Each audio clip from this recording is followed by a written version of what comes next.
শুরু করেন আপনি যেখান থেকে বলার আছে। আমার গ্রামের বাড়ি বগুড়া সারাকান্দি থানা, কামালপুর চন্দনশে গ্রামের বাড়ি। ছোটকালে আমরা 2 ভাই ছিলাম আর কি। আমার বয়স যখন 6 বছর, আমার ছোট ভাইটার বয়স ছিল 2-3 বছর।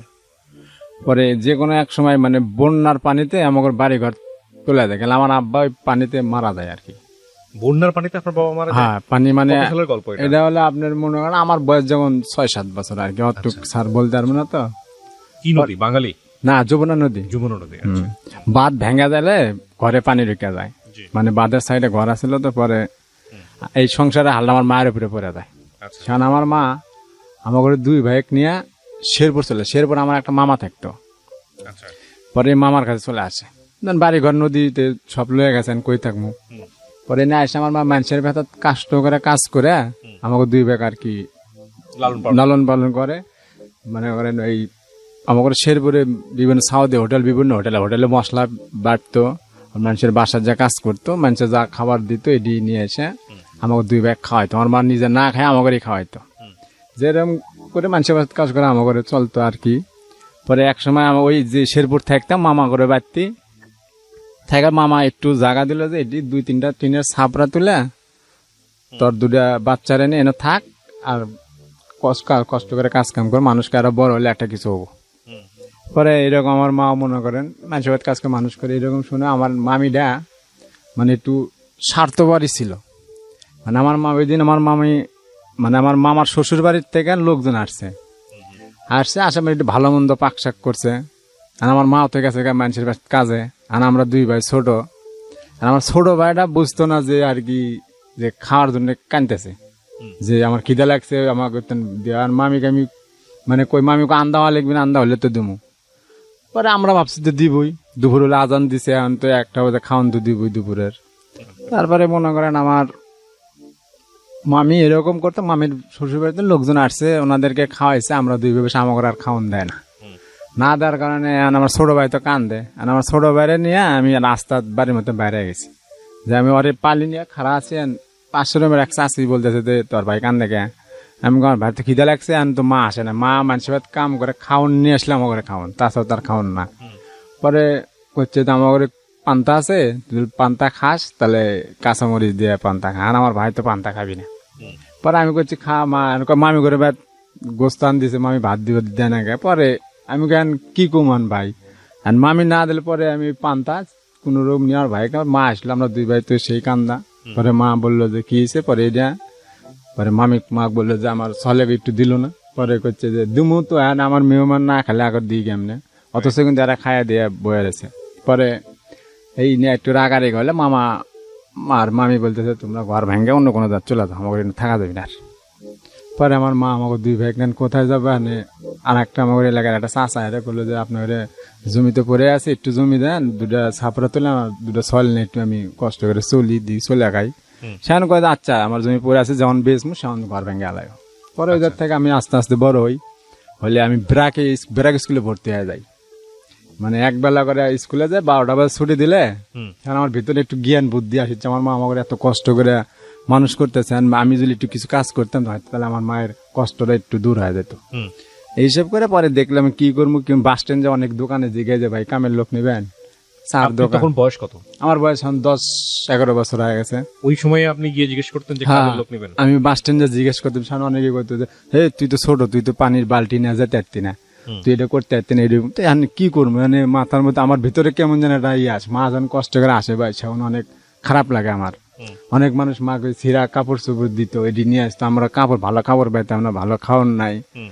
ভাবলাম যে হয়তো আমি কষ্ট করেছিলাম, মার কষ্ট একটু কম হবো। পরে একবার এরকম করতে আমি মানুষ করলে যে আমার বাজার আছে, সবজির দোকান আছে, ওই সবজির দোকানে পানি দিলে এরা মনে করেন একটু সবজি দিত, হয়তো অর্ধেক পচা অর্ধেক ভালা কাইটা কুইটা খাওয়া যেত। পরে আমি মা করলাম যে মা আমি তো বিকাল করে এরকম যাবো বাজারে যাই, এরকম পানি টান দিলে কিছু কয় না, যা লাগবে না। মা মানে আমাকে যাবার মানা করে, যা কষ্ট আমি করবো। হ্যাঁ। পরে আমি কি করছি, মাক না হয়ে চলে আসি, যাই ওইরকম পানি টানি দিতাম, দিয়ে আমি এক ব্যাগ সবজিও পেলাম, 5 টাকা না 6টা টাকাও বাঁচলাম। ফার্স্ট আমার জীবনে। পরে টেকা না মাক দিলাম, দেওয়ার পরে আমি মাক করলাম যে মা এই যে আমি, তোর মা আমাকে অনেক গালাগালি পারলো যে তা আমি কষ্ট করি, তোরা এখন লেখাপড়া করবি, বড় হয়ে পরে যেন তুই কিছু কিসের জন্য মানুষ গাল পারবো, কেউ মারে যদি, এই বিভিন্ন মাক হয়। পরে মাক বোঝাই দিই এরম হতে। পরে একজন মাক বললো যে তোমার বেড়া আমার বাড়িতে রেখে দাও, যে আমার একটা গরু আছে, ঘাস টাস কাটবো পালুক, আর ওর লেখাপড়ার দায়িত্বটা আমি নেমনি। ওকে। পরে আমার মা কয় যে তুই থাকবো, আমি কম আমি সারাদিন থাকবো, কিন্তু রাত্রে তোমার কাছে আসে ঘুম পারো, মানে তোমার ছাড়া তোমার ছাড়া আমার ঘুম ধরতো না। পরে এরকম গেছি।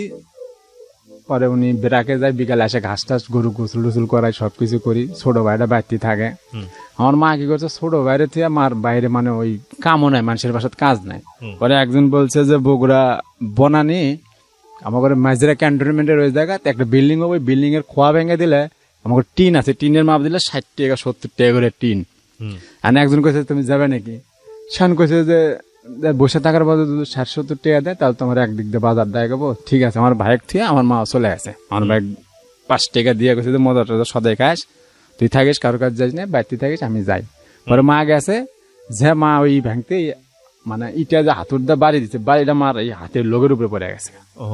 পরে লোকটা ছেঁচে গেছে, ছেড়ে আছে। মা তো এরকম অবস্থা। পরে ব্যান্ডে ইটি আছে, যে লোকের মালিকের ইটা খোয়া ভাঙলো, এই মালিকে দেখছে, দেয়া করছে যে নতুন মানুষ কামে নিয়ে যাচ্ছে, কিন্তু কামই পারে না, একবারে দাও। সেই সময় আমার করে শেরপুর বগুড়ার ভাড়া মানে 8 টাকা না 60 টাকা ছিল ভাড়া। পরে অন্য মাক পাঠাই দিছে। আর আমি ওই স্কুল থেকে আসছি, এসে আমার আবার ঘাস কাটবার যাওয়া লিখবি। পরে এসে স্কুলে বইটই থিয়ে বেড়া বেড়ায় দেখি মা ওই আসল দেয়া লোক বেঁধে না ঢেকে নিয়ে আসিচ্ছে। পরে মা আমি মনে করছি কি আমার মা হয়তো আমার জন্য কিছু একটা নিয়ে যাচ্ছে, নৌকায় নিয়ে যাচ্ছে। পরে আমি মা কিনে যাচ্ছ দেই, কয় না দেন যাবো না, তুই করে যাবো যা। আমি কো না দেখি, মা দেয় না। পরে আমি জোর করে ধরে দেখি অবস্থা। বিশেষ করবেন না ভাই, আমার আর শেষ হয়ে মনে করেন আমার শরীর আর ঠিক থাকে না, আমার মায়ের হাত দিয়ে রক্ত এরকম চুয়ে চুয়ে পড়িচ্ছে ভাই। আমি আমার মায়ের এটি দেখে আমার ইলান পরে মানসিক জিগায় যে কি করুন, সরকারি হাসপাতাল নিয়ে গেলাম। আমি নিজেই নিয়ে যে একটু ব্যান্ডেজ ব্যান্ডেজ করে দিল। পরে যে মালিকের কাজ করি, মালিক বললাম যে ভাই তো আমার মায়ের এই সমস্যা, একটু ব্যথার বই কিনবো, আমার 20-30 টাকা দেন। পরে উনি আমার 20 টাকা দেয়, দিলে আমি ব্যথার বড়ি টড়ি নিয়ে এনে ই করি। তাও ওই রকম করে মা পরের দিন সকালে আবার গেছে মনে করেন কাজে, যাওয়ার পরে ওই রকম করে কাজ ওটা ফুলে যায়, ফুলে গেছে, একটু শীত শীত আসছিল। মানুষের পানি 2 ভাই ছিলেন না? আপনি বড় আর একজন ছোট। পরে আমার এই করে হাত লোক টোক ফুলে গেছে, পানি লাগলে ই হয়, মশলা বাটতে পারে না, পাটার মানুষ কামে নিতে চায় না, খাওয়ার অনেক কষ্ট। আমাকে যে বাসাত কাজ করি, এখন আমি বলি যে ভাই আমি খাবো না, আমার খাওয়ানটা যদি দিয়ে দিলেন আমি বাদ যা খেলাম নি। কয় কে তুই এটি খা, আমি না রাত্রে তো মার কাছে ঘুমাই, দিলে আমি ওই খাওয়ানটা মার কাছে নিয়ে খাইতাম। পরে উনি এরকম দিল কয়দিন, দেওয়ার পরে খুব কষ্টের ভিতর সংসারটা চলতেছে। আটা দিয়ে উঠি বানাই, তো আটার আমাকে দেশে কয় আটার হেলান আন দিত আর কি, ওই আটার হেলান দিত আমারে।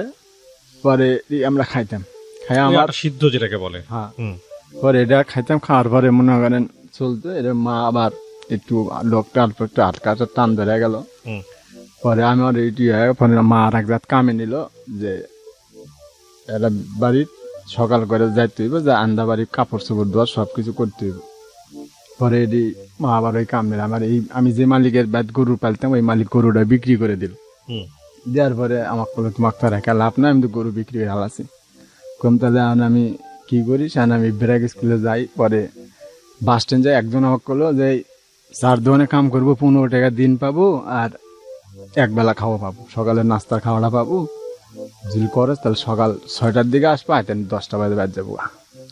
পরে আমি চিন্তা করে মাক করলাম যে মা ইনকে করছে, না তা পড়া বাদ না যাবো না, পড়া লাগবে। সেখানে আমি ক্লাস 5-এ উঠে গেছি।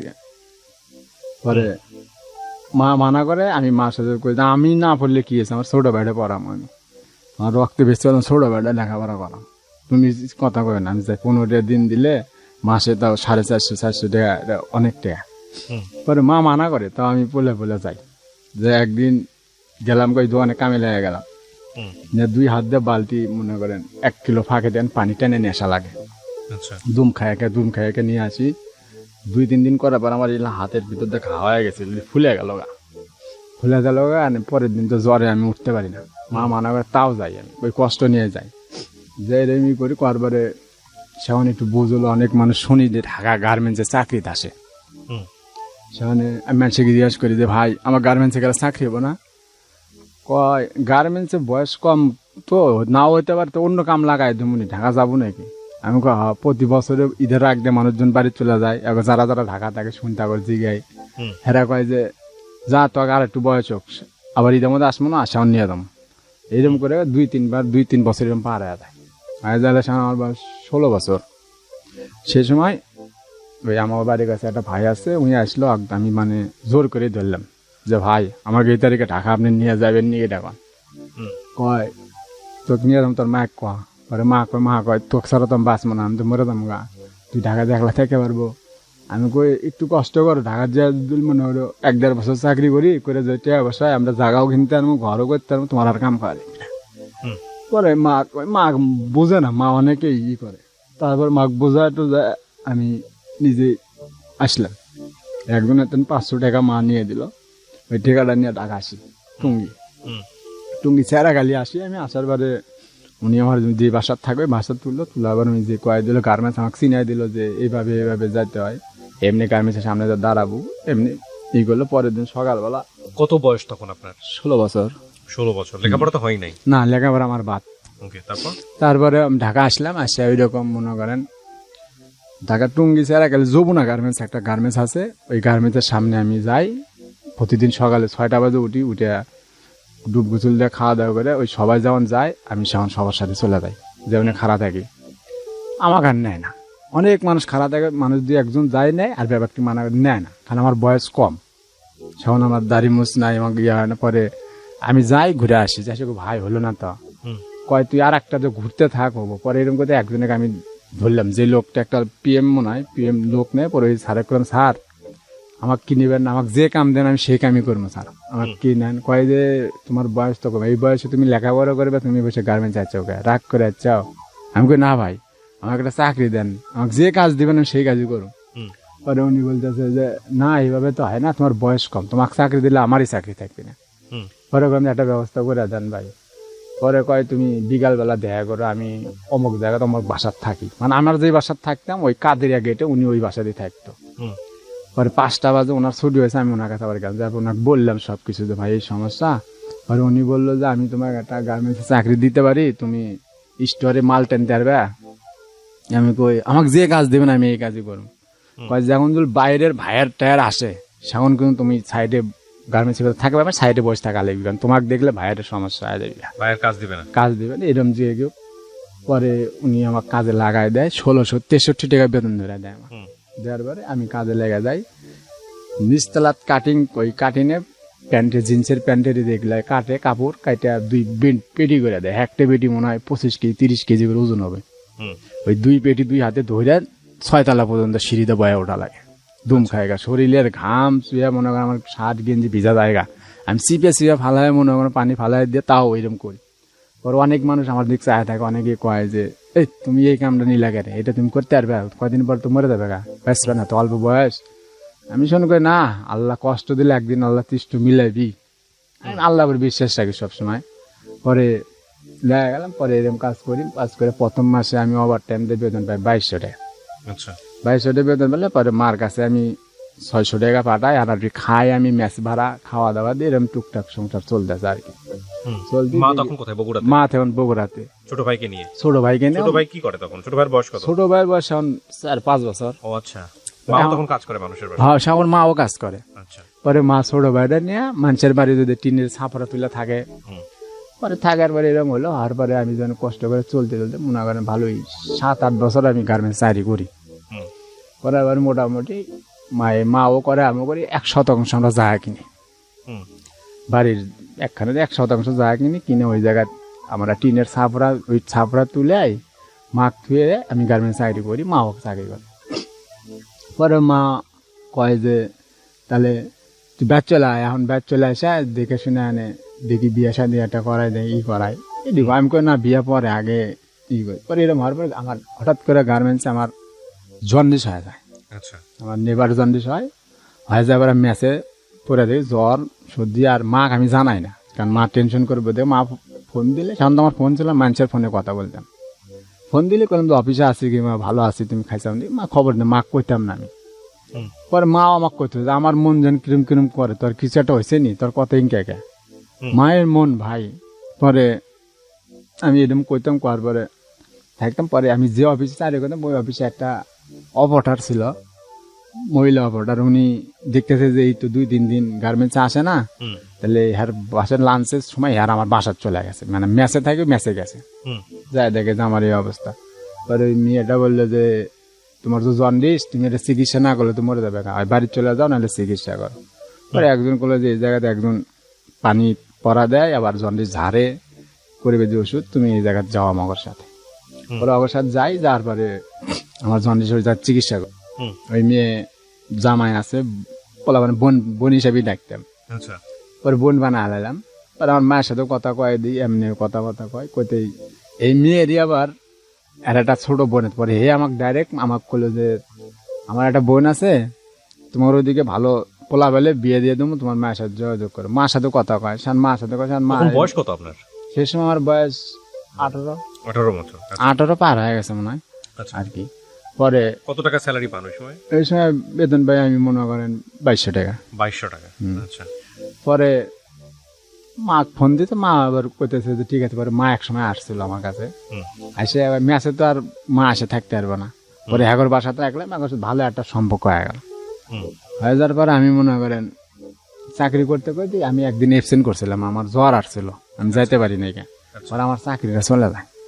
ওহো, একদিন অ্যাবসেন্ট করতে চাকরি চলে যায়? হ্যাঁ, একদিন আমি যাইতে পারি না দিকে, পরের দিন গেলাম, চাকরিটা আমার চলে গেছে। আমাকে বলছে যে তোমার চাকরি নাই, তুমি।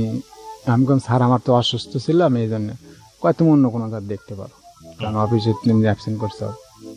পরে আর কি করবো, পরে আমি চলে যাই, অন্য কোনো চাকরি আর আবার হয় না। পরে আমি বাড়ি চলে যাই আবার। বাড়িতে যায় ওই মনে করেন মানুষের আবার দোকানে লেগে যায়, চার দোকানে সেই সময় লেগে যায়। আচ্ছা। চার দোকানে লেগে গেলে মোটামুটি 4 দিনে আমার 3 বেলা খাওয়া দেয়। আমাকে শেরপুর বাস স্ট্যান্ডে একটা সিনেমা হল ছিল, হলের সামনে 4 দোকান ছিল। পরে একজন আমাকে বলে দোকানটা তুই চালা, এই আমাকে একটা বেতন ধরে দিল। পরে ওই কর্ম করি, চলি এরকম করি। পরে এক সময় ওই আপনার যৌতুবানের সময় আমার সেমবি রাস্তাটা বড় হওয়ার জন্য টার্মিনালটা ভেঙে আলাছিল, দোকানটাও ভেঙে আলাছিল। পরে আর দোকানও হলো না। না আবার দেখলাম যে বুঝতে গেলো কাজ আর পাই না, আমি পারি না ইস্কা চালাবে, আর পারি না অন্য কোনো কাজটা করতে। মানে মা কই জানি আমি আবার ঢাকা চলে যাই। পরে মা কয় যে ঢাকা যায় কি আমি গার্মেন্টসে চাকরি করি, পরে বসে থাকলে সমস্যা, তুমি আর কতদিন কাজ করো। মাস এখনো কাজ করে। পরে আমি আবার ঢাকা আসি, এসে আবার চাকরি নিই, নেওয়ার পরে আবার সুন্দর সময় আসে আমার বেতন হয়ে যায় হলে আপনার 2500 টাকা। আচ্ছা। পরে মোটামুটি আমি 4-5 হাজার টাকা তুলতে পারি কাজ করে মাসে। বেতন তখন বিয়ে শাদী করেননি? না, ওভার টাইম বেতন করে। পরে এরকম করি, পরে সময় মনে করেন মার সাথে ভালো একটা কথাবার্তা করি। পরে এই বোনটা যে ডাকছিলাম, এই বোনটার সাথে ভালো একটা পরে এই বোন একদিন সরাসরি আমাকে করলো যে আমার একটা ছোট বোন আছে, যদি ভালো এরকম তোমার মতো ভালো একটা কোনো সল পেতাম, পোলাবান পেলে এরকম বিয়ে শাদী দিয়ে দিতাম। পরে আমি বললাম যে উনি যেভাবে বলতেছে আমি বুঝতেছি না আমাকে দিয়ে বলতেছে, কিন্তু ওইভাবে বলে না আমাকে, কিন্তু এমনি বলতেছে। আমি বললাম যে আবা আপনার আমার সাথে কথা কয়ে লাভ নাই, আমার আব্বা নাই, আমার মা হলে আমার সব, আপনার আমার মায়ের সাথে কথা বলে দেখতে পারেন। পরে আমার মায়ের সাথে উনি কথা বলছে, বলে আমার মা বলছে যে আমি কি গো হেরাজুল বিয়ে করে এজুল সংসার ঠিক মতো করতে পারে, তাহলে এটা এর কাছে শোনা হোক। পরে এইভাবে করলো, করবার সামনে আমাকে করলো, মা করলো যে ভালো হলে কর। আমি দেখলাম যে আমার যে সময় অসুখ হয়ে গেছে জন্ডিস, অন্য কোনো লোক আমার চিকিৎসা করলো, হেরা এসে আমার চিকিৎসা করে ভালো করলো। তা আমি নিজের কাছে একটা মনে করলাম আর কি, ভালোই মনে করলাম। করে আমি মনে করেন বিয়ে করলাম। রাজি হলেন? হ্যাঁ, বিয়েতে রাজি হয়ে বিয়ে করলাম ওই জায়গাতেই। করার পরে ভালোই আমাদের সংসার টুকটাক ফাইন চলতেছে, দুজনই চাকরি করি। এই 4-5 মাসের সংসার ভালোই চলে, কিন্তু আমি যে বেতন পাই ওই বেতনটা দিয়ে আমার সংসার চলে। আবার 22 টাকা দিতে গেলে মনে করেন আমার কাছে হিমশিম খাওয়া যায়। আচ্ছা। আর আমার বউ যে বেতন পায় ওই বেতন পাইয়া ওই তেল মনে করেন 2000-1500 টাকা করে উনি কোন জাত রাখে আমি বলতে পারি না, কিন্তু উনি টাকাটা অন্য সাইডে রাখে বিয়ে করার পরে। হ্যাঁ, মানে 5-6 মাস পরের থেকে নিয়েছি। গার্মেন্টসে কাজ করতো? হ্যাঁ, পরে গার্মেন্টস চাকরি করছে। পরে এরকম করার পরে আমি বললাম যে দেখেন আজকে আমরা দুজনে, কালকে তো আমার ঘরে পোলা বানাবো, চাল বলো, আমার বাড়ি ঘর করতে হবো, বাইরে যাইতে হবো, তো আমরা কি 12 মাসে ঢাকা থাকবো? কয় না, তোমার যেরকম মাও আছে আমারও মা আছে। আমার ওই দিকে আমার মনে করেন আরো 2 বোন ছিল, আর আমার একটা ছোট একটা শালা আছে, আমার শ্বশুর ছিল না। পরে আমার ওই শাশুড়ি হেরা চাকরি করে হেরাই পালতো আর কি। পরে এক পর্যায়ে পরে আমি বললাম ঠিক আছে, আমারও মাও যেটা তোমার মা ওইটা একটাই, মাও মাও সাথে কোনো কিছু তুলনা হয় না। পরে বলতে যে ঠিক আছে। পরে আমার দিত বেতন, মানে ওই টাকা রাখতো, বেতন পেয়ে টাকা রাখতো। পরে টাকা আমাকে দিত না, পরে আমাকে যা দিত আমি তাই বুঝতাম। পরে হয় না, আমার এই শালাটা, আমার যে শালাটা বড় হয়ে গেল, শালাটা বিয়ে শাদি করাইলো। করানোর পর আমার শাশুড়ি, আমার জ্যাঠটা সব ঢাকা থাকে, আমার শাশুড়ি ঢাকাতে, আমার শালাটাও মনে করেন ওই বিয়ে করার পরে শালার বউয়ের সাথে আমার শাশুড়ি বাইরে থাকতে পারে না, খালি গ্যাঞ্জাম লাগে। পরে রাগ করে 2-3 দিন পর পরে ঢাকা চলে আসে। আসে আমরা বাসার যে বাসা আমাকে বাসাতে আসে থাকে, বাইর গেলেই পুতের বউয়ের সাথে গ্যাঞ্জাম লাগে। পরে এরকম করলাম থাকে না, থাকুক, কারণ আমিও কিছু কই না। আমি যদি ঘরে মনে করেন আমার বউয়ের জন্য যদি কিছু আনি, ওই কয় যে আমার বড় ভাই নাই, আমার বড় কোনো আমার বাপ নাই, আমার মায়েরও তো খাইতে মন চায়, কিংবা আমার বোনেরও তো একটা নিতে মন চায়, এই বিভিন্ন কথাবার্তা কইতো। কিন্তু সেই সময় আমার জ্যাঠাসের মানে আমার ভাইরা যেটা, উনি অন্য জায়গায় বিয়ে করে এই আমার জ্যাঠাসে ফালাইতে চলে আসে। পরে ওই জ্যাঠাসের একটা পোলা আছে, পরে আমি ওই আপন চোখেই দেখতাম সবকিছু। মানে আমার সবসময় জিনিস 2-3টা করে কিনতে হইতো। পরে সংসারটা চলতো, চলার পরে একদিন ধাম করে আমার আমার মাইয়া আছে একটা, আমার মাইয়া আমার বউয়ের পেটে আসার পরে সেই সময় ওই গার্মেন্টসে তেন বাচ্চা হলে এর থেন মনে করেন 20-30 হাজার টাকা দেয় বাচ্চা হলে, চাকরি করলে গার্মেন্টসে তেন দেয় এটা। পরে আমার বউয়ের ছুটি দিয়ে দিল, বাচ্চা হওয়ার টাইম হয়ে গেছে, পরে নগদ 20 হাজার টাকা দিল, আর বাকি টাকা করলে যে বাচ্চা হওয়ার 15 দিন পরে আসলে টাকাটা দিব। পরে টাকাটা নিয়ে আসলাম, নিয়ে আসে মোটামুটি সামান আমি ভালোই চলতেছি। আমিও বাইতো মাকেও কাম করতে মানা করি, মা 2-3 মাস ভালোই বসা। পরে টাকাটা নিয়ে আসে, আমার বই করলাম যে টাকাটা তো নষ্ট করে লাভ নাই, টাকাটা যে ওনার কাজে লাগে, কাজে লাগাই দিই, আমি বাড়িতে একটা গরু কিনে দিই। আমি কই কোন বাড়িতে? কামা করে ভাই। কুলুম কে মা বাদ, তো মা কাজ করে না, আমার ছোট ভাই আছে, মা আছে, এটি গরু কিনে দিয়ে হারাই পাইলবি এই ব্যাট ডালো কামা করে ব্যাট। আমার মাও তো ব্যাট বসা আছে, ব্যাট লোক আছে, গরু কিনে দিলে তোমার যখন দরকার সামনে বেচ চালাবো।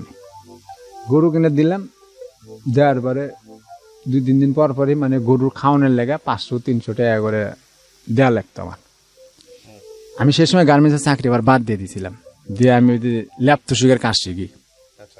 ল্যাপটপের কাজ শিখে দেশ গ্রামে ফেরি করে উত্তরা, তারপরে আপনার আবদুল্লাপুর এদিক দিয়ে ঘুরে ঘুরে কাজ করতাম। আর কাজ করে পরে একসময় এরকম দিলাম, দেওয়ার পরে আমার কয়দিন 1 মাস গরু কেনার 1 মাস পরে কইতেছে কি, আমি বললাম আমার শাশুড়ি আর আমার কাছে টাকা টুকা চায় না, গরুর খাওয়ানোর টাকা টুকা চায় না। পরে আমি বললাম কি ব্যাপার, আম্মা তো আর কোনো টাকা দেয় না, গরুর খাওয়ান দিই কি আম্মাই খাওয়াইতেছেন নাকি, এটা কি বুঝি না। কার তুমি জানো না গরু পলিথিন খাইয়া মরে যাবার ধরছিল, গরু তো বেচা লাইতে। আমি কই গরু পলিথিন খাইয়া মরে যাওয়া ধরছিল, আমার ক লাগবো না, গরু কবে বেচল? কয় 10-12 দিন হয়ে গেছে। কম সেই গরুর টাকা কয় লস হয়েছে, 20 হাজার টাকা গরু কিনছি, গরু বেচছে 15 হাজার। আমি বললাম তাহলে আমার মায়ের টাকাটাতে নষ্ট করার কোনো দরকার হলো? পরে এরকম একটা রাগা রেখেতে আমার বউকে আমি একটা থাপড় মারি। থাপড় মারার পরে আমার বউ মানে ওই হিসাবে আমার উপরে একটু রাগ হয়ে যায়, উনিও আমাকে মারতে আসে। পরে লোকজন বাসার ভিতরে অনেকে করলো, পরে একটু রাগারাগি, পরে আমার শাশুড়ি শুনে চলে আসছে, এসে করছে যে তুমি আমার মায়ের মারছাও কে, এরকম কথা। আমি বললাম যে আপনি গরু পালতে দিলাম, এই গরুটা আপনারা এরকম বেচলেন, আমাকে করলেন না, আমার যদি ভুল থাকে এটা আমার কন, আপনি তো ফোন দিয়ে সব কথাই শোনেন, সবই তো কন, আবার রাগারাই বলে চলে আসেন, তাহলে এটা আপনি আমার কোয়ার দরকার ছিল না। কয় তোমার কুমুকে আমার মায়ের তুমি কষি। আমি আপনার মায়ের কইছেন, তাহলে আপনার মায়ের আমার কথা হতো না। কয় তুমি টাকাটা কি তুমি দিছিলা? আমার মায়ের সাইডে করছে, এর টাকাটা পাইছে। পরে উনি আর কিছু কই না, আমি চুপচাপ থাকি। পরে এর থেকে আমার পুরো একটা খেপে গেছে। পরে এরকম আসতে আমার মা চলে যাচ্ছে, আমার মা মানে আমার বাচ্চা হয়েছে, আমার মায়ের সন্তান হয়েছে, আমার বেটি হওয়ার বার আমার মা দেখতে পাচ্ছে। আসার পরে আমার মায়ের সাথে খারাপ ব্যবহার, মানে আমার মা তো বয়স্ক মানুষ, ওই চাপ কল ছিল, আমরা যে ভাষার থাকতাম না, চাপ কল ছিল, পানি কেচে গেছে। মানে আমার শাশুড়ি আসলে আমার বউ পানি বালতিকে ভরে দিত কেচে, আমার মা আসলে একদিনও পানি ভরে দিত না। আমি দুপুরতে আয়া আমি মা আমি ভরে দিচ্ছি, তুমি পরে গোসল করো। তাও মা কষ্ট করে টিপতে, কিন্তু আমার বউ কোনো সময় ভুলেও করতো না যে আমার শাশুড়ি এক বালতি পানি তুলে দিই। আবার কোনোদিন আমার মায়ের মাথার তেলও দিয়েছে। আমার শাশুড়ি আসলেই কইতো যে তেল লাই, এটা না ওটা না, আনা লাগবে না। কিন্তু আমার পরে আমি একদিন আমার বউ করলাম, যা আমি কি তোমার মায়ের সাথে কোনো খারাপ ব্যবহার করছি? কয় না। কম তাহলে তুমি আমার মায়ের সাথে খারাপ ব্যবহার করো গা। আমার মা আসছে, আমার মা তো আজকে আসছে, কালকে যাবো। আমার মা কোনোদিন বগুড়া থানে না আসতো না। আর আমি এই বিয়েটা করতাম, শ্বশুরবাড়ি ছিল নরসিংদী, কাছে কাছে ছিল। পরে কোথায় আছে না, আমি তোমার মায়ের সাথে খারাপ ব্যবহার করি না, আমি তোমার সাথে ভালো ব্যবহারই করি। পরে এরকম কথাবার্তা কইতো। পরে আমি দেখতাম যে এটি কথা কলি কেন। পরে আমার মা এটি দেখে আমার মা করলো যে রাত্রেবেলা আমার সবাইকে একখানে বসায় করলো যে আমার শাশুড়িও আসছিল, সবার সামনে করলো যে আমার বেটার পুতের বউ আর আমার এই নাতি আমার বেটার এলে ঢাকা যাবো, এখন আর বাইক নিয়ে যাবো, এখন আর ঢাকা থাকতাম না। এখন আমি বললাম যে হ্যাঁ আমি বাইক চলে যাবো গা। বাইক যা যদি ছোটো মোটো একটা পানের বিড়ি সিগারেটের দোকান কিংবা চার দোকান করেও যদি খায় তাও ভালো আছে, বাইক যাবো কেন, আমার বাচ্চা আছে, বাচ্চার তো ভবিষ্যৎ আছে। পরে আমার শাশুড়ি করছে যে না, আমি তো বগুড়া পাঠানোর জন্য মেয়ে বিয়ে দিছি না। আমি কই আমার বাড়ি নরসিংদী, আমি পাঠাবো বগুড়া, আর দূর আমার মায়ের থাকতে পারবো? আমি কম তাহলে আমি কি আপনার কাছে ঘর দামে থাকবো? কয় ঘর দামে না, ঢাকার যাওয়ার জন্য ঢাকা থাকতে থাকো। আমি বললাম না, এটা তো আপনার কথাটা বলে গেল। পরে আমার বাড়ি এলে আসলে আমি যে বাসাতে বাড়ির মালিক, আর বললো যে না এটা কথা তো ঠিকই, তাহলে হ্যার বউ হে জেনে যাবে, হেনে নিয়ে যা লাগবো। কয় না, এটা অনেক সময় আছে, বাচ্চা হয়েছে, বাচ্চা বড় হোক, বাচ্চা বিয়ের নায়ক হোক, লেখাপড়া করুক, যখন যায় পরেরটা পরে। আমি কইম কে, মানে সামন ভিতরে আমার একটা অন্যরকম একটা বুঝে গেলাম। পরে আমি জিনিসটাই খুঁজে দেখলাম যে আমার বউ যে গার্মেন্টস চাকরি করছে, উনি ডিবিএস করছে, সুমতি টেকা টুকা হয় ওনার। আর 1.5-2 বছর পরে উনি ওখান থেকে কিছু মোটা অঙ্কের টেকা পাবি, টেকাটা পেলে উনি এটা নিয়ে বাইক চলে যাবি, আমার সংসার করবি না, এরকম একটা ভাব। কিন্তু আমি জিনিসটা অন্য মানুষের কাছে শুনতে পারলাম, তাহলে আমি আর আমি আল্লাহ আমার কপাল। আমি তো এনে পরে আমি কি করে, পরে যে 2017 সালে আমি আবার ইস্তেমার ভিতরে যে টুঙ্গি যতদিন আমি থাকছি, টুঙ্গি প্রায় 15-20 বছরের উপরে থাকছি আমি। টুঙ্গি মনে করেন আপনার যতবার ইস্তেমার আগে আমি ইসলামী কাজে যাইতাম, মাঠে মসজিদে তার নিয়ে যেত তাবলিগে, ইস্তেমার কাজগুলো করতাম। আবার বিভিন্ন মাদ্রাসার ইতিম পোলা বানাইতো, আসে দোকানের সামনে খারাপ, সারাদিন গ্রামে ঘুরে কাজ করে আসে বিকেল হইতাম, একটা ল্যাব বানাই দিতাম কিংবা একটা তোষক বানাই দিতাম। কিন্তু আমার পরিশ্রমটা নিতাম না, একটা তুলে কাপড় কিনে এনে বসে থাকতো। আমার সেলাই দিতে আধা ঘন্টা 20 মিনিট সময় লাগতো, আমি সেলাই দিতাম, দিয়ে করতাম যে তুই আমার জন্য আমার মায়ের জন্য দোয়া করো, এই দিতাম এরকম। পরে এরকম করতে এই মাদ্রাসার একটা হুজুরের সাথে আমার পরিচয় হয়ে যায়। টুঙ্গি একটা মাদ্রাসা হুজুর পরিচয় হলো, হুজুর আমাকে বলে যে এদি কতদিন তুমি নামাজ পড়ো আর এই যে ইস্তেমার কাজে যাও, আমার সাথে যাবে নাকি? আমি বললাম যে হ্যাঁ, আপনি যদি নিয়ে যান তাহলে আমি যাবো। ওনার সাথে আমার ভালো একটা পরিচয় হয়, তারপরে উনি আমাকে ইস্তেমার মাঠে একদিন শুক্রবারে বলতেছে যে জুম্মার নামাজ পড়ে তুমি যাইও আমার সাথে, যাই ইস্তেমার কাজ করতে হইব, বাস টাস গাড়তে হইব, উপরে সামনে আল্লাহটি টাঙ্গাইতে হইব। আমি কম যে ভাই আমি তো নামাজের পরে আমার একটা কাম আছে, একটা তোষক বানাতে হইব একজনের, বানাই আমি সন্ধ্যার সময় যামনি, যাইতে যতক্ষণ লাগে আমি কাজ করে দিই। আমি ভাই ঠিক আছে তুমি কাজ করে, পরে আমি কাজ করে সন্ধ্যার সময় যাই। যাওয়ার পরে ওই আপনার ইস্তেমার মাঠের বাস ট্রাক দিয়ে বাস আনছে, বাস এনে বাসগুলো নিচে নামাইছে, ওই নিচে গাঁত ঘুরে বাস পুততে হয়। তো আমি অনেকখানি গাঁত খুঁড়ছি, একটা বাস পুতছি, পোতাবার দেখা গেছে আরে হয়তো একটু ডাবাইতে হইব, আর একটু খোঁড়া লাগে। পরে আমি মনে করলাম যে হয়তো উপর দিক তুলে ঝাঁকি দিলে বাসটা ডেবে যাবো, তো হিসাব করে আমি উপর দিক তুলে ঝাঁকি দিছি একটা জোরে, ঝাঁকি দেওয়ার পর আমি বসে গেছি, আমি আর খারাপ হইতে পারি না, আমি ওই বসাতে আমি আর খারাপ হইতে পারি না। পরে যায় আমি তো হাত পা ছেড়ে দিছি, পরে সবাই আসলে আমাকে ধরলো, ধরে আমাকে তুললো, তুলে অনেক সময় হাত পা ওনাকে টিপেই দেখে আমার মেরুদণ্ডের সমস্যা আছে। পরে আমি এদের যাওয়ার পরে আমাকে ধরে আমরা ইস্কাত করে আমার বাসা পর্যন্ত নিয়ে গেল। অনেকে কয় রক চমকে গেছে, অনেকে কয় যে বাতাস লাগছে, বিভিন্ন লোক বিভিন্ন কথা, আমি আর খাড়াই হতে পারি না। পরে আজকে তেল পড়া, কেউ কয় নুন পড়া, এটা ওটা, পরে বিভিন্ন ফার্মেসির চিকিৎসা, কারণ ওইভাবে টাকা পয়সা আমার কাছে ছিল না যে আমি বড় একটা মেডিকেল, আমি ভাবছি এমনি দিয়ে হয় এই ওষুধ খাই ওই ওষুধ খাই, এটা চিকিৎসা দিন যায় বাড়ে এরকম বাড়তে বাড়তে একবার যায় দেখি আমি বিছনাতে উঠতে পারি না, বিছনাথ পরে দিলাম। যার পর আমার বউ শান করলো কি, আমি শান করলাম যে আমার সমস্যা তো বেশি কথা, তোমার মা চিকিৎসা করবি নি। আমি আমার মা মানে এটা কিরম কথা বললাম, বাদ যাও চিকিৎসা দাও ভালো হবে নাকি। আপনাকে বলতেছে বগুড়া চলে যেতে। হ্যাঁ, আমি বললাম তাহলে চলো যাই, মায়া ডাল চলো বাদ যাই গা। পরে করছে যে তুমি যাও, আমার যা লিখবি না। আমি চলে গেলে তাহলে সংসার চলবে কেমনে, ঘর ভাড়া, তুমি চাকরিও করিচ্ছাও না, তাহলে দিয়ে তো ভেজাল লেগে যাবো গা, সার আমি এতটা করতেন তুমি। পরে করছে না তুমি তোমার টেনশনটা করো গা, যাও বাদ যাও তোমার মায়ের কাছে যাও, যাই দেখো তোমার মাও কি কয়। পরে আমি মাক করলাম, মা আমি তো আর গাড়িতে উঠে এভাবে যাইতে তো 3-4 ঘন্টা সময় লাগে। গাড়িতে অনেক কষ্ট করে গাড়িতে গেলাম। আমি বাড়ির যা বাস স্ট্যান্ড যা, আমি শিবুর বাস স্ট্যান্ডের সাথেই বাড়ি।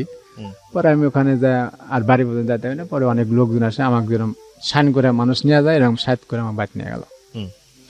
পরে বাইক গেলাম, যাওয়ার পরে মা দেখে তো সিক্কির কান্দাকাটি দুনিয়ার লোকজন। পরে আমরা কষ্ট করে 100% জায়গা কিনছিলাম, আমার মা জায়গাটা বিক্রি করে দিল আমার জন্য। পরে জায়গা বিক্রি করে দিল বগুড়া যে মেডিকেল, মোহাম্মদ আলী মেডিকেল, অনেক জায়গা ট্যুর পারলাম, যারা দেখে এই পরীক্ষা এমআরআই করেন, এই পরীক্ষা ওই পরীক্ষা, বিভিন্ন পরীক্ষা।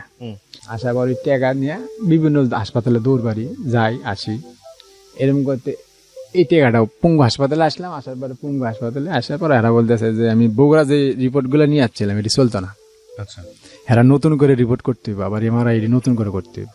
এরা 10-12টা টেস্ট আমাকে দিয়ে দিছে। একটা এমআরআই করতে লাগে বলে মনে করেন এই সময় বাইরে তেন করলে 10,000, আর এই মেডিকেল তেন করলে 7,000। কিন্তু পঙ্গু মেডিকেলে সারাদিনে এমআরআই 6টা। আচ্ছা, সারাদিনে 6টা এমআরআই মেশিনের মানে ঘরের সামনে এরকম চেয়ার আছে 6টা। ওই 6টা চেয়ারে যাই আগে বসতে পারবি তার এমআরআই হবে, আর যাই না বসতে পারবি তার হবে না। পরে আমি কি করি, পরে আমি করলাম তাহলে এনে বুদ্ধি সেন মা করলাম। সেন মা করতেছে তাহলে বাবা যত কষ্ট হোক আমরা রাত্রি সারা রাত বই থাকি, রুটি কলা গায়ে থাকি, সকালবেলা যা এমআরআইটা করি বাইরতেন যেহেতু 10,000 এনতেন যদি 3,000 টাকা কম পায় তাহলে অনেক টাকা কম। আমি হ্যাঁ, আমার মা আমাকে নিয়ে সারা রাত মেডিকেলের সামনে মশা খামর পয়সা দেখলাম। মেডিকেল তো ভিতরে সব তালা লাগা, আমরা মেডিকেলের বাইরে একবারে মেন রোডের ধারে। স্ত্রী তখন ঢাকাতেই? হয়, আমার বাচ্চা নিয়ে বাসাতে। হ্যাঁ, বাসাত। আচ্ছা, পরে এনে থাকলাম, থাকার পরে আমার স্ত্রী বাসাত, আমার শাশুড়ি এনো, সবাই এরা খুশি আছে। পরে আমার মা এনে কষ্ট করে থাকলো। থাকার পরে আমি মাগনে সকালবেলা যখন মনে করে মেডিকেলের গেটটা খুলছে, সর্বপ্রথম আমার জানা মতে মেডিকেলে আমি ঢুকছি আমার মায়ের এনে, যা দিকে 6 জন বসে আছে ভিতরে, 6 জন চেয়ারে বসে আছে ভিতরে। সর্বপ্রথম কিন্তু আমি ঢুকছি, আমার জানা মতে গিয়ে তালাও খুলছে, আমি আমার মায়ের এনে ঢুকছি, কিন্তু ভিতরে যায় দেখি লোক 6 জন বসে আছে। কোথেকে আসলে 6 জন? আমি জন জিজ্ঞেস করলাম যে এটা কি হলো ব্যাপারটা, বুঝতেই না। পরে ওই মেডিকেলের তথ্য কিন্তু একটা জায়গা আছে। পরে ওনার আমি করলাম, ওনার বাড়ি আবার বগুড়া গাবতলী। পরে ওনারা বললাম যে ভাই কয় তোমার বাড়ি কোন জায়গা? আমি করলাম আমার বাড়ি বগুড়া। আমার বাড়ি তো বগুড়া। কোন যাবার ঠিকানা করলাম, ঘর বাড়ি করছে ভাই তুমি এটি কিসের জন্য আসছো বগুড়াতে? আমি কম ভাই সরকারি মেডিকেল চিকিৎসা। কয় কে বলছে এটা তোমার ওইভাবে হবে না, আমি তোমার সরল একটা বুদ্ধি, তোমার 2-3 হাজার টাকা খরচ হোক, তুমি বাইরে থেকে মারা এটা করো কেন হবে? আমি এলে লোক আলো করতেন, এটা আমাকে একটু বোঝায় পান। আমি সারা রাত দিনে কমে কষ্ট করছি, এটা আমার মা অর্ডার নিয়ে। কয় এরা ভিতরে যে লোক থাকে, ওই যে অট বয় এগুলো থাকে না, রোগীর সাথে লোক থাকে, এখন আর আগেই সিস্টেম করে টাকা পয়সা নাকি কিছু দিয়ে এরা হেল্প করে বসতে দেয় আগেই। পরে রোগী আসলে পরে ওই লোকটা ওকে সেটটা দিয়ে দিবি। পরে আমি বললাম তাহলে হান কয় এভাবে হবে না। পরে আমি আবার ডাক্তারের কাছে গেলাম, আবার টিকিট কাটলাম, যাই বললাম স্যার এভাবে তো হচ্ছে না, আমরা তো গরিব মানুষ স্যার। পরে উনি ওই কলেজে ডাক্তার নাই, কলেজে লেখাপড়া করে ছাত্ররা এই জায়গা লাইব্রেরি, আমি বুঝি না ডাক্তার কারেজন ফোন দিল দিয়ে আবার লাইব্রেরিতে 2-3টা ছাত্র আসলো আর কি, কয় এখন লাইব্রেরি নিয়ে যাও। পরে আমাকে ওই ভিতরে নিয়ে গেল পঙ্গু মেডিকেল, যাওয়ার পরে ওই ভিতরে নেয় একজন বলে যে এক বাড়িগঞ্জ জায়গাতে। আমি বললাম যে ভাই আমার বাড়িতে বগুড়া, কে নাচছেন কে? আমি ভাই আমার এই যে মাজাতে সমস্যা, আমি তো হাঁটতে চলতে পারি না ভাই, আমি এটার চিকিৎসার জন্য কয় এই মেডিকেল আসছেন কি, আপনি অন্য কোনো দেখলেন না? আমি কই ভাই এ তো সরকারি মেডিকেল, আমার গরিবের চিকিৎসা ভাই কেমনে? সাইন করছে ভাই এটা না, আপনাকে আমি একটা সৎ বুদ্ধি দিই, আপনি নিরোসাইন মেডিকেলে চলে যান, নিরোসাইনে যা দেখেন পারেন নাকি। পরে ওটি আর ওইভাবে আমার চিকিৎসা হলো। পরে আইলাম নিরোসাইনে এসে ওই রকম নিরোসাইনে এক ডাক্তার টিকিট কেটে ঢুকলাম। ওই থেকে আমাকে এমআরআই ওই আবার টেস্ট দিল, ওই টেস্টই। ওখান থেকে আমি নিরোসাইনে যে যাতে এমআরআই করে ওই জাত গেলাম, যে কাগজ জমা দিয়ে গেলাম যে আমার তো এমআরআই আছে। কয় আপনি সিরিয়াল আছে? কম কতদিন? কয় 1 মাস 40 দিন। 1 মাস 40 দিন পরে আপনার এই এমআরআইটা হবে, তাতে 2 মাস পার হয়ে যাচ্ছে। পরে আমি আমার ইমার্জেন্সি, আমি দিয়ে এতদিন বাঁচবো, কথা বেশি সমস্যা হলে বাইরতেন করেন গা, আপনার উপরে তো আরো এরকম বহুত মানুষের সিরিয়াল আছে। সেখানে বললাম যে ভাই তাহলে আমার গরিবের কি চিকিৎসা হইতো না? কয় ভাই এটা তো আমি বলতে পারবো না, আপনি সিরিয়াল থাকতে হবে, আপনি আজকে সবকিছু জমা দিয়ে থুয়ে যান, নাম ঠিকানা নাম্বার দিয়ে যান, যখন আপনি সিরিয়াল আসবে ফোন দেবো, আসবেন, আসে আপনি এমআরআই করে থুয়ে যাবেন। পরে আবার ঘুরে আবার ওই ডাক্তারের কাছে গেলাম, যাই বললাম যে স্যার এটা তো এভাবে হচ্ছে, আপনি স্যার আমাকে কিছু করে দেন। পরে উনি বললো যে এখান থেকে সামনে টাকাতে দেখেন একটা পপুলার একটা ডায়াগনস্টিক সেন্টার আছে, এখানে চলে যান, যে এখানে মনে হয় 10,000 টাকা, আমি কয়ে দিলে 1,000 টাকা কমাইতে পারবো, 9,000 টাকা দিয়ে আপনি করাতে পারবেন, আপনি যা আমাকে ফোন দিন। পরে আমি গেলাম ওই জায়গা, এর মধ্যে কিন্তু আমার খাওয়া দাওয়া না, আমার মাও কিন্তু আমাকে নিয়ে খালি পাখি পারতেছে মনে করেন। পরে এই জাত গেলাম যে এমআরআই ওই জাত করলাম, করে এমআরআই মেশিনের উঠে আবার অন্য সিস্টেম, এটা আমরা জানতাম না। ওই এমআরআই মেশিনের ভিতর ঢোকায় দিয়া কিছু কিছু মানুষের মনে শরীরের ভিতরে ঢোকায় দেওয়া কয় কি যে আপনার এই মেডিসিন লাগবে, রোগী সহ হচ্ছে না, এই ওষুধ কিনা লাগবে, তাড়াতাড়ি 3,000 টাকা জমা দেন, তাড়াতাড়ি 2,500 টাকা জমা দেন, নাহলে সই দেওয়া লাগবে, এগুলা কয়। পরে একজন আমাকে বললো যে ভাই এরা কিন্তু এরকম আপনি হুমকি দিয়ে আলাবি, ভয়টা যেন করেন না, এটা কিন্তু অন্য একটা সিস্টেম, এটা টাকা কিন্তু যদি কমান তাহলে এই টাকাটা ইত্যেন তুলে নিবি। পরে গেলাম, যার পরে আল্লাহ রহমত আমার এটি লাগে নাই, পরে আমি 9,000 টাকা দিয়ে এটা করলাম, আরো পরীক্ষা দিছিল, এটি সব করলাম, করে নিয়ে আসলাম। নিয়ে এসে ডাক্তারকে দেখালাম, ডাক্তার আমার 15 দিনের ওষুধ দিল, আপনার 6,000 টাকার উপরে, 6,000 টাকার মতন স্যালাইন দিল, অনেক ওষুধ দিল, এটি কয় যেটি 15 দিন খান। পরে 15 দিন ওষুধ খাই, আবার এই ডাক্তার আমার একটা কার্ড দিল যে আমি পার্সোনাল ভাবে বসি হলে একটা নরসিংদী একটা ক্লিনিক আছে, এই ক্লিনিকে ওনার ভিজিট হলে 800 টাকা। আচ্ছা, তুমি আপনি আমাকে ওই সাথে দেখা করেন আমার সাথে, ওই কার্ড দিয়ে দিল। পরে আমি ওনার সাথে মনে করেন ওইভাবে ওই টুঙ্গি থেকে নরসিংদী আবার কষ্ট করে যাই, সিরিয়াল দিয়ে ওই ডাক্তার দেখাই, এরকম করতে করতে ওনার তো মানে 1 মাসের মতো ওষুধ খাই, কোনো উপকার নাই, জিঙ্কা সিঙ্কাই। পরে এরকম হওয়ার পরে সে মা করলো কি, জালাতে বাবা এখন তো টাকা পয়সা শেষ হয়ে গেল গা, তাহলে তুমি কি করবে, তাহলে চলো বাইর চলে যাই গা। আমার বউকে আমার বউ জানা, আমার বউ মানে অন্য ধান্দা আছে। পরে আমি মা করলাম, তাহলে মা করলো তাহলে তুমি যদি এনে থাকো তাহলে তুমি ওষুধগুলা খাইতে থাকো, এনে থাকো। পরে আমি বাইর যা দেখি কোনো কাজ কাম করে কিছু আবার গোছাতে পারিনি, মাসে তুমি সাইড হয়ে নিয়ে তোমার চিকিৎসা করতে দেখি আমি বাইর যাই কি করা যায়। পরে মা বাইর চলে গেল, আর বাড়ির তো জায়গা বিক্রি করে হালাইছে মা, আর তো কিছু নাই না, আমি তো থাকার জায়গাও না। মা বাইর যায়, আমার ছোট ভাইটা আমার মামা করে বাইর থুয়ে যাচ্ছে, মা বাইর যায় আবার মানুষের জায়গা চায় নিছে, নিয়ে একটু ঘর তুলছে আবার ওই টিনের ছাপড়া ছোপড়া, ওই বাইত মা যা উঠলো, তুলে উঠি করলো, মানে কলে পরে যা গোসু করে তো মানুষে চিল্লায়, হ্যাঁ গোসু করতে এতক্ষণ লাগে, বাথরুমে গেলে তাও চিল্লায়, খাইতে বসলে মানুষের জায়গা ভাই, কিছু করলে কয় ঘর ভাঙ্গো, ভেঙে যাওয়া, তা লাগবে তো জেনে মনে সেনে যা থাকা, এটি কইতো। পরে আর এদিন মা এই কষ্টগুলো চাপা রাখতো, আমাকে কইতো না, আমাকে কইতো, আমি তো অসুস্থ বিছনাত পড়া। আর মনে করেন আমার এই বউ আমার সাথে একটু আপ ব্যবহার শুরু করে দিল, আমি বিছনাত পড়ে গেছি গা, চলতে পারি না, যদি কোনো সময় বিছনাত প্রস্রাব করতাম সাফ করতো না, ওই মেলাক্ষণ 2-4 ঘন্টা থাকা লাগতো, নিজে নিজে বসে থেকে থেকে আঙ্গুর বেড়া রেডি মানুষের ভিতরে সরম রেডি করতে। পরে ওই বাসার ভিতরে মনে করেন বিভিন্ন লোক দেখতো, কোথায় জামাইয়ের সাথে এই ছাড়া যে ভালো আছিল, আমাকে মানুষের এডি করছে, মানুষের এই করছে, 5 নামাজ পড়ছে, তুই এর সাথে এই ব্যবহার কর। এদিকে আবার আমাকে আবার আমার বউ মানুষে কইতো, তোমার বউ কিন্তু অন্য মানুষের সাথে কথা কয় মোবাইলে, অন্য জায়গায় নাই। শেষ সময় আমার মায়ের বয়স মোটামুটি 6.5-7 বছর হয়ে গেছে, মেয়ের বয়স, মেয়েও বড় হয়ে গেছে। পরে একবার যাই দেখি চার চলেই না, ঘর ভাড়াও ঠেয়ে গেছে গা, ও 2-3 মাসের।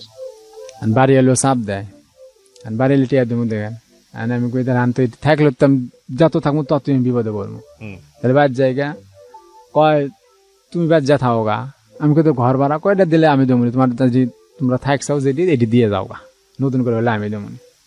পরে একবার এরকম হয়, আর পরে আমি কি করবো, আমি কোনো দিশা পাই না, কিছু করলে সবাই আমাকে একবারে ধরে বসে, আমার জ্যাঠটা, আমার বউ, আমার শাশুড়ি, আমার জ্যাঠটা ওই বাসার মধ্যে থাকতো। পরে আমি আর কিছুক্ষণ পরে এক দিকে বাড়ি এলি চাপ দেয়ালে পরে আমার ঘরে একটা সুকেস আছিল, সুকেস বেচলাম, বেচে বাড়ি এলে ভাড়া দিলাম, যে আমার ওষুধ আনা লাগবি, পরে আবার ওষুধ খাই, এটি চলি, এরকম করে মোটামুটি চলতে চলতে এক পর্যায়ে আমি আর দিন যাচ্ছি, আমি আরো ইয়া যাচ্ছি।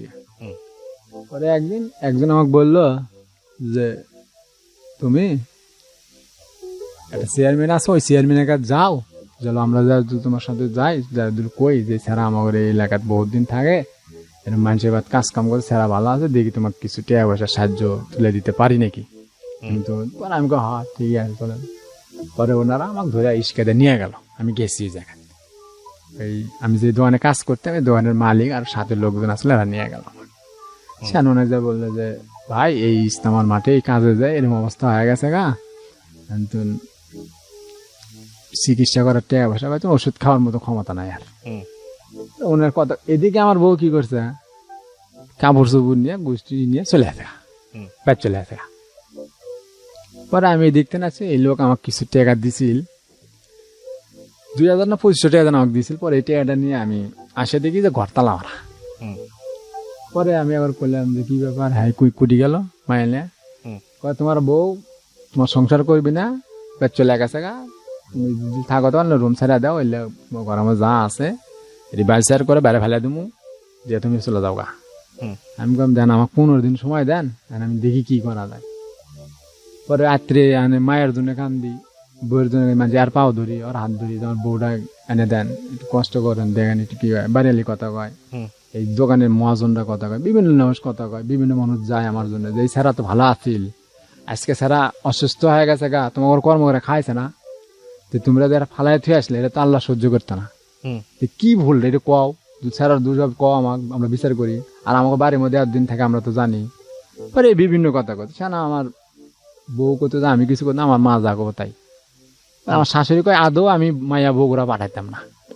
আচ্ছা, বলে আর মায়া আছে, তাহলে আর মায়া কয় আর মায়া আছে, নাতি বড় হোক, নাতিকে আমরাই লেখাপড়া করাম, আর নাতির খবর টাকা পয়সা দেওয়া লাগবে না, আমরাই পড়াম, বড় হোক, বিয়ের সাথে নাতির যদি বাপের দরকার পড়ে নাতি খুঁজে নিবি না, আমার মায়া আমি দেখে শুনে অন্য বিয়ে সাথে দিয়ে দেবো, ওটা আর ভাত আর খাওয়াবো না, তো ন্যাংরা হয়ে গেছে, কারণ আদৌ ভালো হবো কি না হবো, আর বাপের নাই জমি নাই টাকা নাই পয়সা কেমনি ভালো হবো, হ্যাঁ যে অবস্থা হয়ে গেছে গা, যা দেখতেছি এর তো ভালো হওয়ার কোনো কিছু চোখে দিই না। এইরকম মানুষকে কিলা কয়, মানুষ আমার সামনে কথা কয়, মোবাইল সাউন্ড বাড়ে, আমার অনেক কষ্ট লাগে। জানলা আজকে তো আমি ভালো আছিলাম, আমি তো এরকম রাস্তাঘাটে কাজ কাম করে চলছি, আজকে আমার ন্যাংরা কয় এই কয়, মনে অনেক কষ্ট লাগতো, আমি তো কর্ম করে খাওয়াছি এখন, এটা এই কোনটা। আমি রাতে বেলা একলা একলা ঘুমাইতাম ভাই, আমি কিছু বুঝতে পারতাম, আমি সবকিছু সারা রাত ঘুমাইতো না, খালি টেনশনে থাকতাম, মানুষ এটি কি কয়। তারপরেও আমি আল্লাহপুর বেজান, আল্লাহপুর আমি অনেক খুশি, আল্লাহ মরে যেতাম তাও খুশি, আল্লাহ যেটা ভালো আছে সেটাই মনে করছে, নিজে নিজে বুঝ দিতে পারতাম না, যত কষ্ট হোক ভাই একটু যায়, আমার বউ ফাঁকে ডেকে আমার সাথে একটু কথা কওয়া, দেখ আসে নাকি যে ভাবি হোক।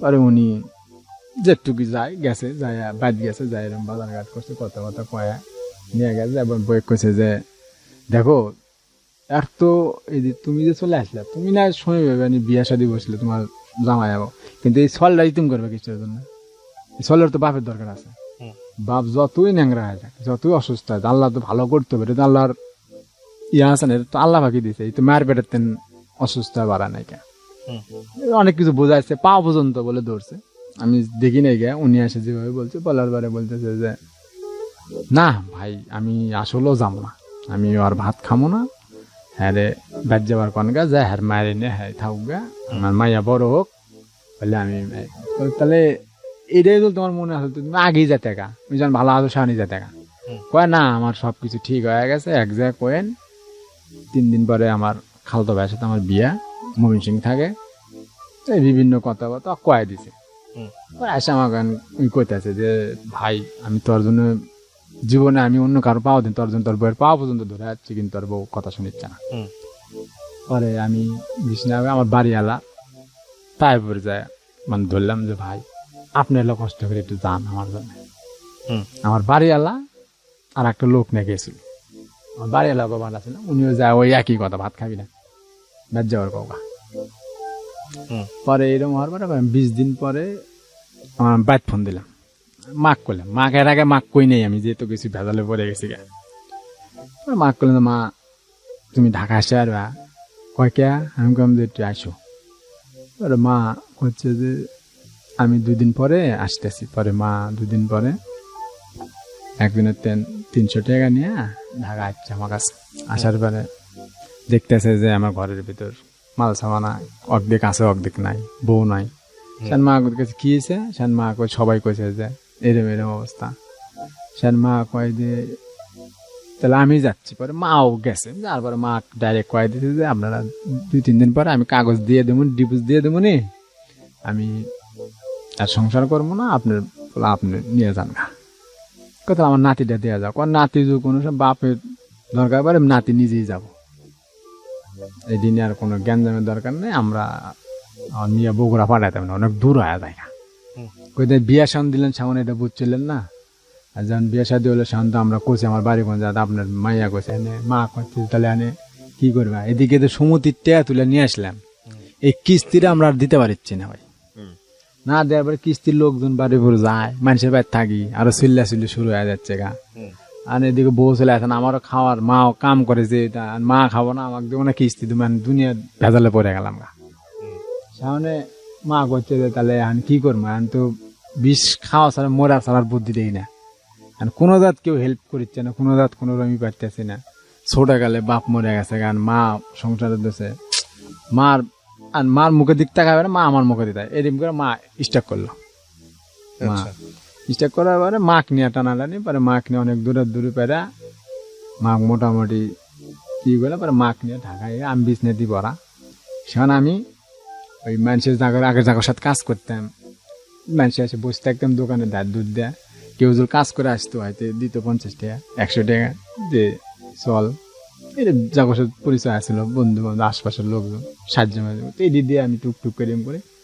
ওর এই বাড়ির ভিতর এগুলা কষ্ট হয়ে আমার বাড়ির ভিতর একটা আমার শাশুড়ি এখন বর্তমানে একটা খালা ছিল, ওনার একটা মায়া আছে যে আমার সাথে আসছে। পরে উনি উনি সব জানে, আমার আগাতেন গোড়া পর্যন্ত, মানে আমার বউ কেমনে গেছে আমি কেমনে। পরে উনি কইতেছে যে আমার মা এক ডাইরেক্ট কইতেছে যে খালা বাড়ি এলি, আমাকে বাড়ি এলি সবার সামনে কইতেছে খালা আপনি এত টেনশন করেন না, আপনি আজকে করে কান্দা আজানের সময় উঠে নামাজ পড়ে কান্দাগাড়ি করেন, আমি একটা কথা কই, আপনি পোলাটার ভার আমি নিতে চাই, আপনি পোলাকে আমি ডাইরেক্ট বিয়ে করবো, আমার হাত বিয়ে আপনি পোলা করাবেন, আমাকে বিয়ে করাবেন। কি হয় আপনার সম্পর্কে মেয়েটা? কিচ্ছু হয় না। কিচ্ছু হয় না? না। দেখতেন আশেপাশে? আশেপাশে আমার রুমের পাশে রুমই থাকতো। এটা কি বগুড়াতে? না, এই ঢাকাতেই। ঢাকাতেই? মানে আপনার আমি ঢাকা যে বাসা ভাড়া থাকতেন সে পাশে? ওই মহিলার আগে বিয়ে হয়েছিল? না, বিয়েও হয় নাই। না। পরে ওই মেয়েটা বলতেছে যে আমি দায়িত্বটা আমি নিয়ে নেব, আল্লাহ পাক আমার ভালো করুক, আর ই করে আল্লাহ যদি আমারও ছেলে হোক মানুষের আর আল্লাহ ভালোও করতে পারে, আমি হ্যাঁ দায়িত্ব পারে। আর মাও অনেক মানুষ এটা কি কয়, হে তো অসুস্থ ন্যাংরা মানুষ হয়ে আছে, ভালো ডিভোর্স হয়ে গেছে। হ্যাঁ ডিভোর্স হয়ে গেছে। আমার বউ সংসার করতেছে মোটামুটি দিকে, আমি খবর নিই না। ও আপনাকে ডিভোর্স দিয়ে অন্য জায়গায় বিয়ে করছে? বিয়ে করে সংসার করতেছে, মনে করেন আমার মায়েরা আছে আপনার সাথে? আমার সাথে না, মায়ের কাছে, মাদের সাথে লেখাপড়া করে। পরে এনএডি করবার মানুষজন তখন কি হাঁটাচলা করতে পারেন নাকি? না না, আমাকে ধরে নেসতো, আমি হাঁটতে তখনও বিছানাতে? এখনো বিছনাত, তখনও বিছনাতে। তারপরে উনি বলতেছে যে ইলেকশন ওনার আমার যে শাশুড়ি উনি বাড়ি এলাক কয় যে আমার মায়া পাগল হয়ে আছে, এটি কি কয় না, এটা মানুষ বুঝাইতে মানে না, কথাই একবার যায় বাইক নিয়ে গেল উনি মেয়েটাকে বাড়িতে নিয়ে গেল। উনি বাড়িতে গেল, বাড়িতে যাও উনি পাগলামি শুরু করে দিচ্ছে। আমি মেয়ে ঠিক মতো আমি দেখছিও না, আমার 500 রুমে সারাদিন কাজ করে ইয়েও করছি না। পরে আমার পরে বাড়ির যা দেখি পাগলামি, পরে এরা নিয়ে আসলো, আবার নিয়ে আসে, আবার আমার সামনে নিয়ে আসলো, নিয়ে আসে আমাকে করছে তুমি এই মেয়েটা তুমি পয়ে দিবে যে আমি বিয়ে করতাম না। কে বলতেছে এটা? এটা আমার ওই ভাড়াটা বাড়ির যে থাকে আশপাশের লোকজন, শাশুড়ি মুখ থেকে বের করালেই হলো।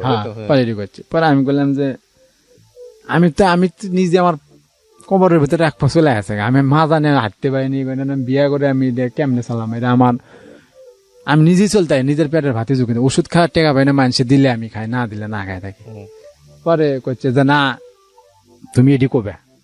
পরে এরা কইছে যে ফিরোজুল তক বিয়ে করে তাহলেই তক বিয়ে দেবো, আর যদি বিয়ে না করে তাহলে তার কোনো আফসোস নাই। কয় না আমি আসার কথা কম।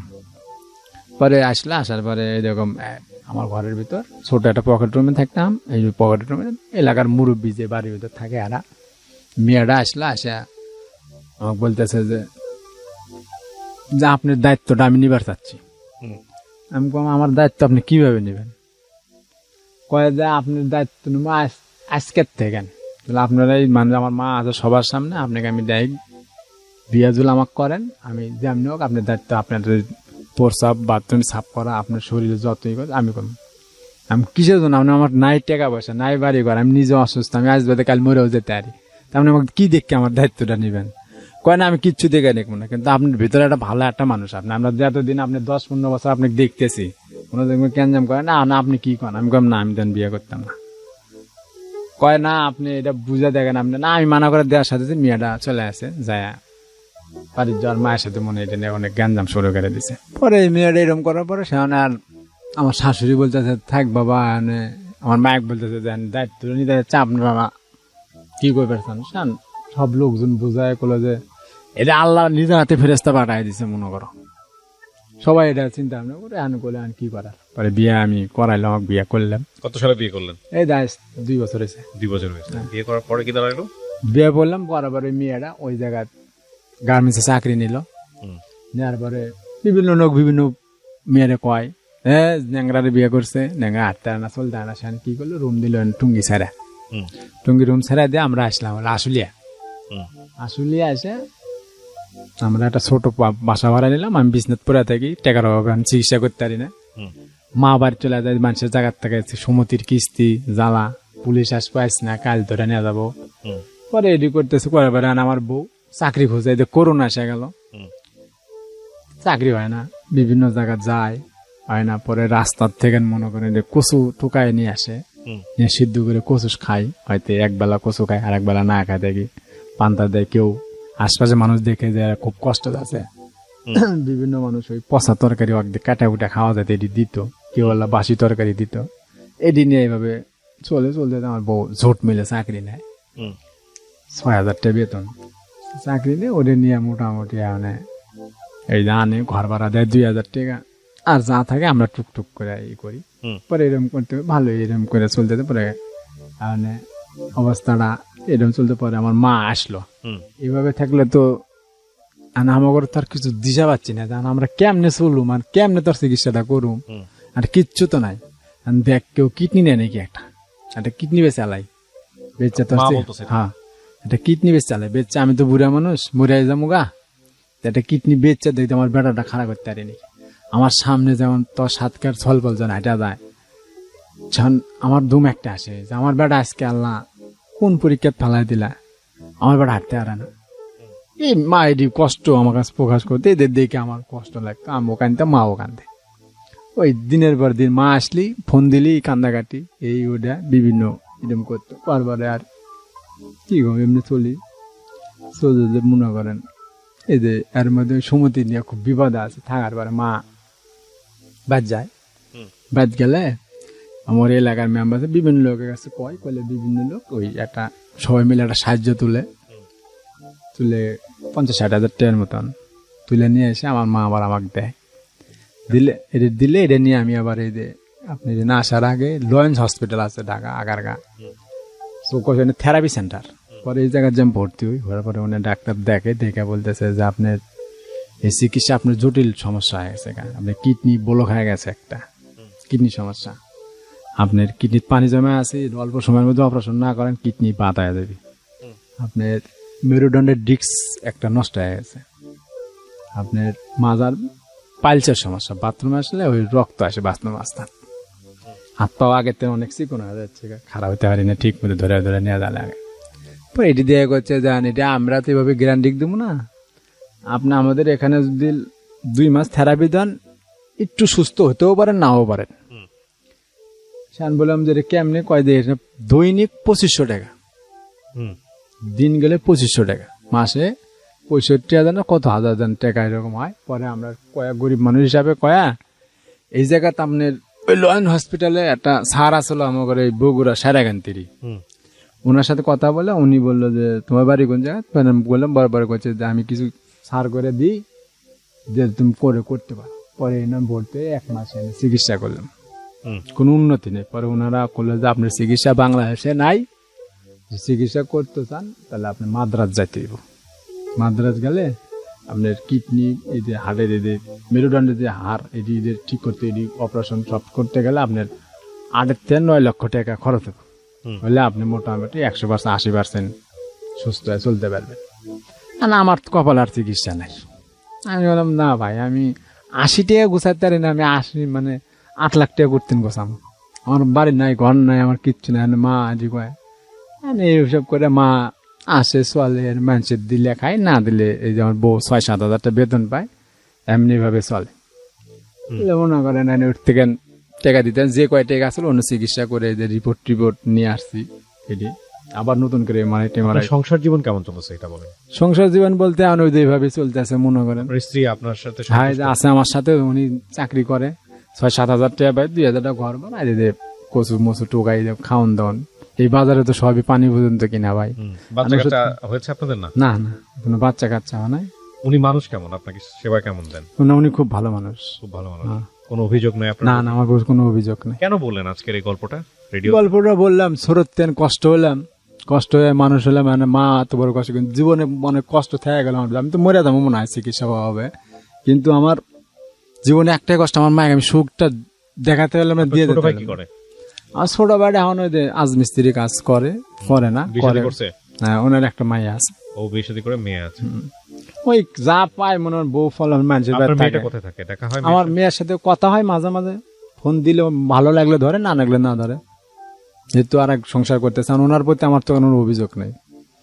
উনি চলে খাচ্ছে খায় না, ওনার কাছে আমার মায়া আছে, চলুক মায়ের আল্লাহ আল্লাহ মানুষ করুক। আমি বাপ হয়ে দূরে মায়ের দেখতে যেতে পারবো না, আমি তো অসুস্থ হয়ে পড়েই আছি। আমার মা কিন্তু এটাই মনে কষ্ট থেকে গেল যে আমার মা এত কষ্ট করে আমার মানুষ করলো, মায়ের সব ভবিষ্যৎ ঠেকে দেয়। মা ও বাপ যে পৃথিবীর যে সবচেয়ে যদি কোনো দামি সম্পদ থাকে, তাহলে আমি মনে করি মা ও বাপই। এই সম্পদটা যদি হারা যায় ভাই, তাহলে আর জীবনের কোনো মূল্যই নেই। আপনার মা কোথায় থাকে এখন? বগুড়াতে মানুষের বাসায় কাজ করে, মানুষে ঘুমায়। আমার মা ফজর আদানের সময় শীতের ভিতরে উঠে দেয়, মানুষের বাসায় কাজ কর্ম করলে মানুষের ভাত দেয়, তরকারি দেয়, কিছু টাকা পয়সা হয়তো দেয়, এটি নিয়ে এসে আমার মা টুকটুক করে চলে। কিস্তি কত টাকার লোন আপনাদের? লোন আছে 40,000 টাকা। 40,000 টাকা? এই 40,000 টাকাই অনেক বড় বোঝা হয়ে গেছে। 40,000 টাকা বোঝা হয়ে গেছে, লাভ হয়ে গেছে, 4 বছর হয়ে গেছে। আচ্ছা 40,000 আছে। ও এটা সুদে বেড়ে গেছে, সুদ বেড়াতে আছে।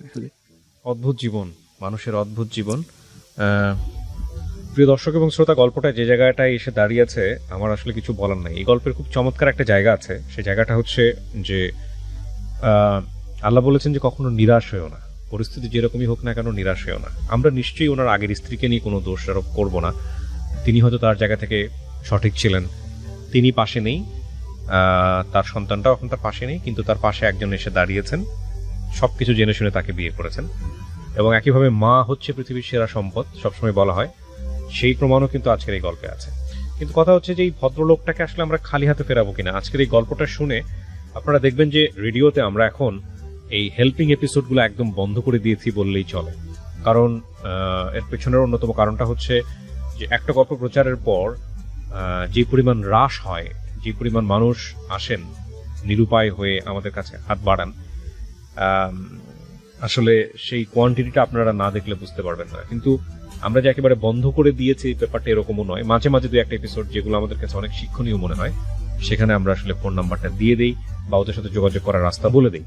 তো সেই জায়গাটা থেকে আমি ওনার সঙ্গে যোগাযোগ যদি কেউ করতে চান, ওনাকে যদি কোনো কেউ সাহায্য করতে চান, সেই নাম্বারটা ওনার মুখ থেকে আপনাদেরকে শোনাতে চাই। উনি একটা ব্যাংক অ্যাকাউন্ট নাম্বারও নিয়ে এসছেন, যদি আপনাদের মনে হয় যে এই লোকটিকে কোনো একটা সাহায্য করা দরকার, সেটা আপনারা করবেন। তবে অবশ্যই আমি বলবো যে আপনারা চাইলে আরো বিশেষভাবে কোয়ারি করে নেবেন।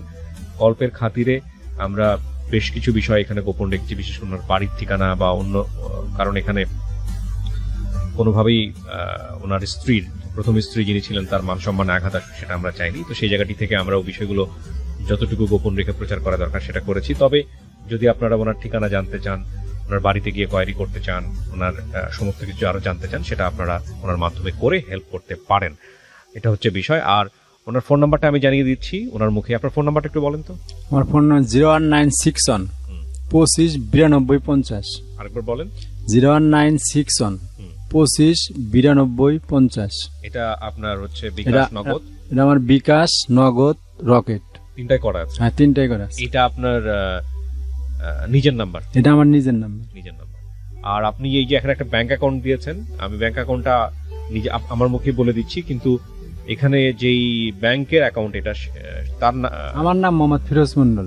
মোহাম্মদ ফিরোজ মন্ডল, MD.FIROJMONDOL, ফিরোজ মন্ডল। এটা কোন ব্যাংক? এটা ইসলামী ব্যাংক। ইসলামী ব্যাংক শাখা বলিবদ্ধ বাজার। বলিবদ্ধ বাজার, জেলা হলো সাভার। সাভার। ওনার অ্যাকাউন্ট নাম্বারটা বলছি, 205028302020111611। দেখে একটা মায়া লাগছে, ভাল লাগছে। তারপরে মায়া লাগছে, তারপরে যখন এটা তো আর বলতে চাই না যে উনি চলে গেছে, ওনার কথা আমি বলতে চাই না। তারপরে যখন মায়া লাগছে, যা তারপর আমি কই যা আমার যেটাই হোক হোক আমি ওরে নিয়ে পারি দিই। এখন আপনি কি করেন, পেশায় কি করেন? গার্মেন্টসে কাজ করেন? হ্যাঁ, কয় গার্মেন্টসে টাকা বেতন পান এটা করে? পাই 6-7 হাজার টাকা পাই। হেল্পার তো চলে, অনেক কষ্ট হয়, কি প্রিয় করে। দর্শক এবং শ্রোতা, আমি ওদের ছবিটা ফেসবুকে দিয়ে দিচ্ছি, আপনাদের ছবি প্রকাশ করলে তো কোনো সমস্যা নাই। না না, স্বামী স্ত্রীর ছবি ফেসবুকে থাকবে, আপনারা ঢাকা এফএম পেজে এসে আপনারা এই ছবিটা দেখতে পাবেন। আর আমি বিনীতভাবে আপনাদেরকে রিকোয়েস্ট করব, এই দম্পতির পাশে যতটুকু আপনাদের পক্ষ থেকে দাঁড়ানো সম্ভব। বিশেষ করে ও কিন্তু বারবার ওর নিজের কথা বলতেছে না, ওর মায়ের কথা বলতেছে, যে ওর মা যে ঋণে জর্জরিত সেই জায়গাটা থেকে কিভাবে বের করে নিয়ে আসা যায়। খুবই অল্প পরিমাণ অর্থ দরকার, আর কেউ যদি ওকে সাহায্য করে ওর ট্রিটমেন্টের ব্যাপারে কোনো কিছু করতে পারেন, সবকিছু আপনাদের হাতে। আমি যোগাযোগ করার নাম্বার দিয়ে দিলাম। তবে এখানে একটা জিনিস অবশ্যই আপনারা খেয়াল রাখবেন, সেটা হচ্ছে আমরা আমাদের জায়গা থেকে সরজমিনে ইনভেস্টিগেট করিনি ওনাকে। ডেফিনেটলি আপনারা যদি আরো বিস্তারিত কোয়ারি করতে চান, ওনার সঙ্গে যোগাযোগ করে তথ্য নিয়ে তারপরে আপনারা ওনাকে সাহায্য করতে পারেন। আমি আপনার নাম্বারটা তো আপনার অনুমতি ক্রমে দিয়ে